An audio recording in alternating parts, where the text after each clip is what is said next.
All right, so this is my TSP account. This is I joined the military in 2010, and at the time of this, you can see that it's September the 4th, 2024, and I'm about to empty out all of this to put it into other businesses that I'm building and running, and look at the returns. So I opened this up 2 days ago, and there was actually 108,000. I wish I would have did the withdrawal then, but yeah, it looks like we had issues in the last couple of days.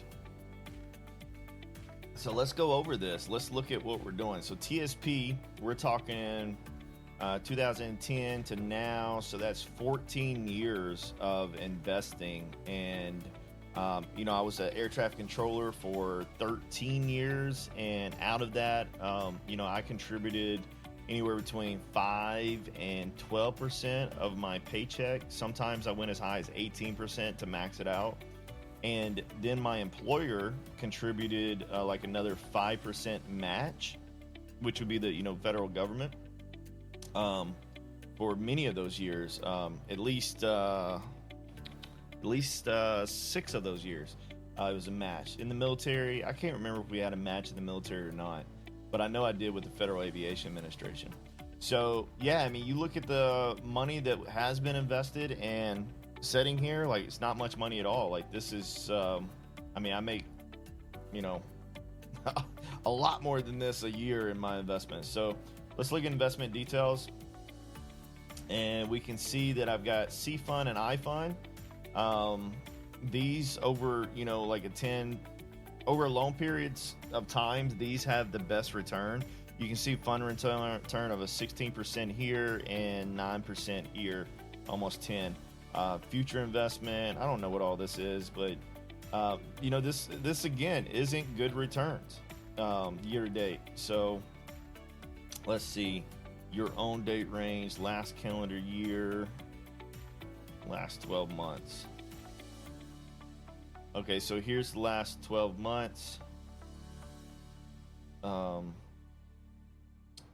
We've got 27% and then 20% last 12 months. So yeah, I don't know why it keeps changing. I wish it would save 8. I would like that extra $2,000. So anyway, when I empty this out, I looked at it the other day, federal taxes. All right, I'm gonna be taxed on this money. This is a TSP, it's a form of 401k. So federal is going to tax me, I think 10%, and we're gonna run through it right now on this video. So let's go ahead and get to working. We're gonna figure this out. I'd like to know a little bit more. Let's see, last year, calendar year. All right, so there we go. So I can go far back as May 2022. That's crazy, huh? All right. So May 2022. Let's see what we had. May 2022, we had 60,000 in there. Yeah, no, I quit the FAA in 2022. So since I've been separated, it went up even more.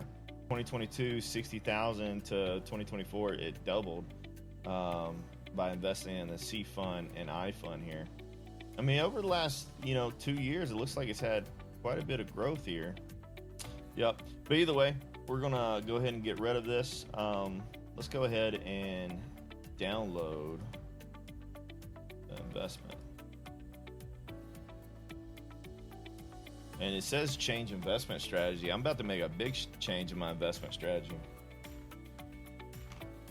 If I had one of these and I didn't have a business or something to put it inside, I would literally just roll this into a solo 401k and be done. Let's see, let's do the math on this. So this is 2 years, and it gained 50,000, a little over 50,000. That's not bad. That's really not that bad at all. Either way, let's go ahead and get this out. So we're going to withdraw and roll over. And total distribution available. Man, I wish I would have did it the other day. 108,000. That would have been way nicer. I got it to get approval from my wife. And it says penalties apply. So I'm getting all of it. It says 10% penalty. So it looks like out of 106,000, federal withholding is going to withhold right up under 14,000. Then I'm going to get right at 93,000.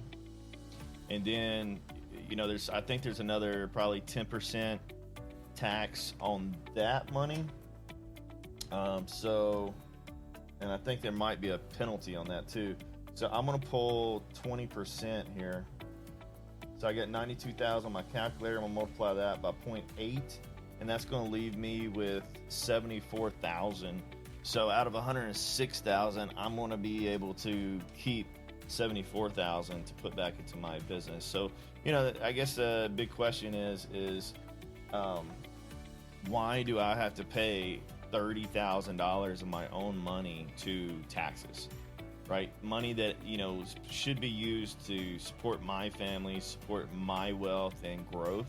And I've got to pay literally $30,000 out of 100,000. I mean, that's 30%, right? So we'll see if those numbers are real, but we already know that they're holding 10% here for federal. So we'll see what that looks like. So it says you have 30 days to the extent to consider whether to consent to this payment. All right, there's a couple of different mindsets with, you know, withdrawing this too. You know, I'm looking at it as federal and state taxes are only going to go up unless something drastic happens, and then we're all going to be better for it anyway, right? So if I wait to retirement, I'm going to be taxed on my traditional, and I try to put as much as possible in Roth. And if you don't know the difference, Roth is pre-tax, meaning I pay taxes on it before I invest, so I don't have to pay taxes on it with withdrawal. So I did majority of it like that. And net cash, and then whenever, you know, this account got created with the federal government, they will only allow you to contribute to traditional, and the Federal Aviation Administration would only match it going into the traditional account, not the Roth, which should be fixed. Honestly, you should be able to choose. All right, we're gonna get that to the checking.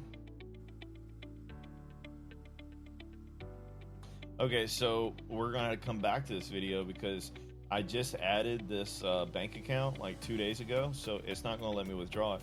So now we just gotta hope and pray that the stock market doesn't continue to go down before we make that withdrawal. You live in regret, right? But in reality, we don't know. And why do we not know? We don't know if it's going to go up and down because it isn't our business. And that's the reason I'm withdrawing this, because I want to invest in my own business. I want to invest in my own family. And putting it into somebody else's business is not how I want to do that. So, right here, let's look at this too. Let's see, withdrawal 15,000. That's crazy, right? Age 40, $15,000. Didn't withdraw 339,000. All right, so this is telling me that if I made a withdrawal of $15,000, that at 65 I would have 288,000. But if I didn't withdraw, then at 65 I had $339,000.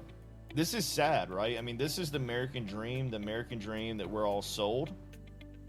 And I'll tell you this, I've bought one rental for all in all, like all done, like we've got 100 and no, so all invested I had 85,000.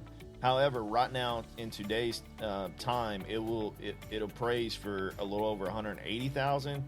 And I got a renter in there that's paying me $1,100 a month. That's just one renter. And you do the math on $1,100 a month. All right, so that's $13,200 a year. And that's on an $85,000 investment. So this is telling me from age 40 to 65. So that's 25 years, right? So times 25. So that one rental in 25 years, just collecting rent alone on an $85,000 house that the renter paid off, I'm gonna make $330,000. All right, so anyway, I mean, this is the American dream scam, and that's the reason I'm recording this as I go. I should have planned a little bit more for this, but anyway, hopefully you get something out of it. Don't do this, right? I mean, it's good to always, diversify. Like if you have a little bit of money, sure, put it in here. That way you have something, because like savings, this is nothing more than a way to save. However, they restrict you and make it where you can only touch it at a certain age, right? And the certain age is 59 and a half. It's written somewhere here. Yeah, right here. 59 and a half or older. All right, like we should not be restricted when we can get our money. But do you know why we're restricted where we can't make money? Because you're investing in big companies like the S&P 500 and NASDAQ and all that. Like those are big companies all combined, and we put our money into it, right? The small people, we put our money in it. And if everybody was able to withdraw their money, then it wouldn't continue to go up and make more money for the rich, right? And the rich meaning like the super wealthy. All right, we're not talking about, like Tony Robbins or Pace Morby or, anybody else that you would know, Robert Kiyosaki. We're not talking about those guys. We're talking about the guys that are way wealthier than they are, and they've got like generational money where they're constantly investing in all these companies. And even the Federal Reserve is a private owned entity, right? It's owned by families. All right, so when you think about that, why would they allow us to get our money out earlier if by us investing and continuing to put our paycheck in there, they know that they're going to make way more money than we would, right? So anyway, that's just something to consider. However, I do understand that certain people don't have the vehicles or opportunities that others have. So for instance, I take a lot of my money and put it in real estate. And real estate, I just showed you how $85,000 rental, is going to make me a lot more money. Now, that's just one. Now, I've got way more rentals than the one. All right. We got Airbnbs that bring in, $12,000 a month. Way better investments, And then right now, the reason I'm pulling all this money out is I'm going to pull all of this money out and I'm going to put it into ad costs for another business that I'm launching, and I'll make way more money than the $106,000 that I'm liquidating and paying the taxes on it. Fine, I'll pay the taxes on it, and by me having a business, I'm gonna have more write-offs, right? So it's win-win, right? So anyway, we'll come back in I think 5 days and we'll liquidate all this thing. Hopefully the S&P goes back up and doesn't have that drop. So maybe this is a blessing in disguise. That way I can make a little extra money, you know what I mean? In short, pay less tax.